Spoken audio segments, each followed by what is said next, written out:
Shalom, selamat pagi. Semoga kita semua dalam keadaan sehat diberkati oleh Tuhan kita.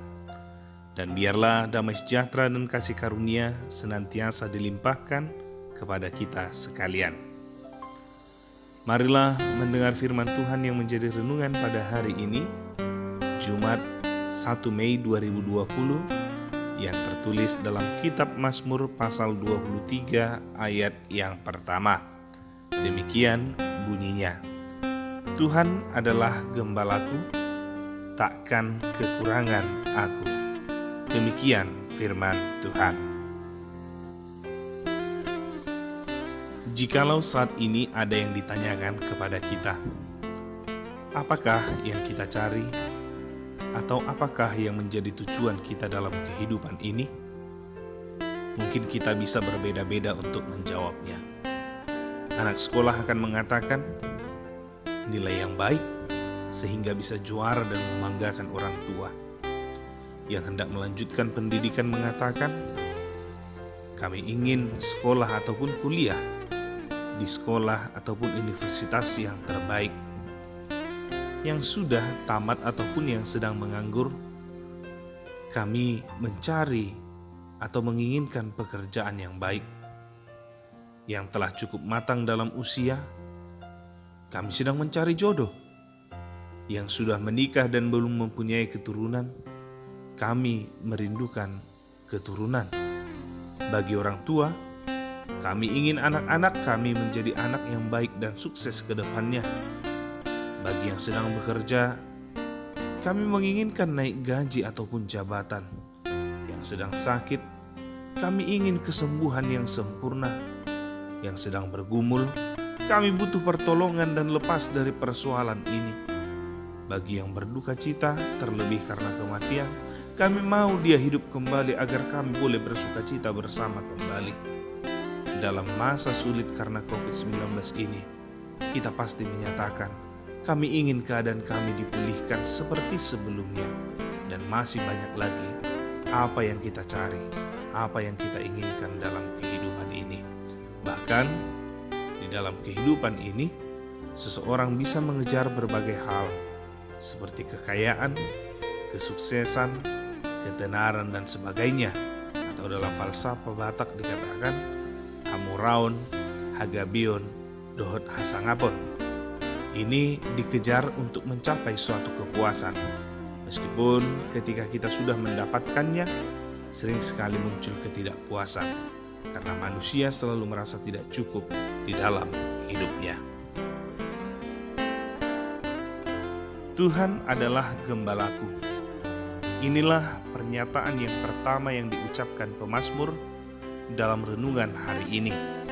Hal ini menunjuk kepada pengakuan Daud akan penyertaan Tuhan yang memandu perjalanan kehidupannya. Dia menyadari proses perjalanan kehidupannya yang terkadang sulit untuk dipahami jikalau hanya bersandarkan kepada apa yang dia pikirkan. Karena sering sekali persoalan datang di luar kendalinya dan di luar akal pemikirannya yang bahkan bisa membahayakan kehidupannya. Sebagai orang yang pernah menggembalakan domba, dia tahu bagaimana karakteristik domba yang mengharapkan kehadiran gembala yang memiliki kepedulian, kasih, yang penuh dengan kelemah lembutan.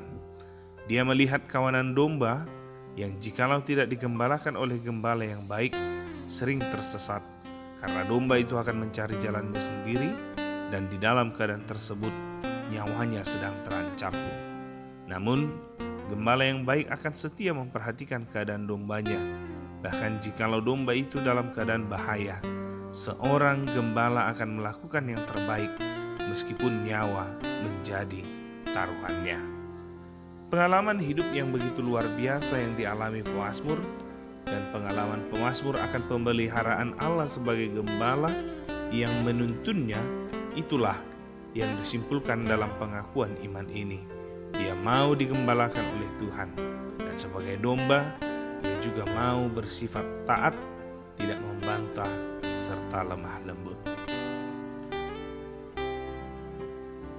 Lalu, pemazmur melanjutkan pernyataannya dengan sebuah keyakinan yang amat mendalam, yaitu jikalau Tuhan yang menjadi gembalaku, yang menyediakan segala sesuatunya yang aku butuhkan, maka aku boleh yakin bahwa aku takkan kekurangan apa yang benar-benar aku butuhkan dan yang baik bagiku. Keyakinan yang amat mendalam ini berangkat dari perenungan yang begitu mendalam atas pemeliharaan Tuhan di dalam kehidupannya. Jika dikatakan takkan kekurangan aku, ia harus meyakini pemeliharaan Tuhan yang akan mencukupkannya. Dan bukan hanya sesempit pengertian itu, pengakuan takkan kekurangan aku merujuk kepada jikalau aku tidak mendapatkan sesuatu yang kuinginkan, maka aku dapat menyimpulkan bahwa hal itu tidak sesuai untukku, atau tidak baik untukku, atau mungkin aku akan mendapatkan pada waktunya. Lewat firman Tuhan ini, kita mau diingatkan, siapakah yang sering sekali menjadi pandu atau gembala kita dalam menjalani kehidupan ini? Benarkah kita berserah kepada Tuhan dan memberikan hidup kita untuk dipandu oleh-Nya? Lalu, dengan keadaan yang saat ini, apakah kita meyakini bahwa kehidupan kita akan dicukupkan? Atau masihkah aku dengan panduku yang tidak pernah puas untuk apa yang telah aku dapatkan saat ini? Oleh karenanya, marilah kita semua kembali ke pandu yang diberikan oleh Tuhan sebagai gembala kita, yang mau memberi nyawanya sebagai tebusan dari dosa yang kita lakukan agar kita selamat. Percayalah akan Ia yang bukan hanya melindungi, tetapi juga mencukupkan apa yang kita butuhkan. Selamat menjalani aktivitas satu hari ini. Jadikanlah Tuhan sebagai gembala, dan yakinilah engkau tidak akan kekurangan di dalam kehidupan ini. Kiranya Tuhan menyertai dan memberkati kita sekalian. Amin. Salam dari kami Pendeta Apriando Raja Gugu dan keluarga. Horas, Horas, Horas. Shalom.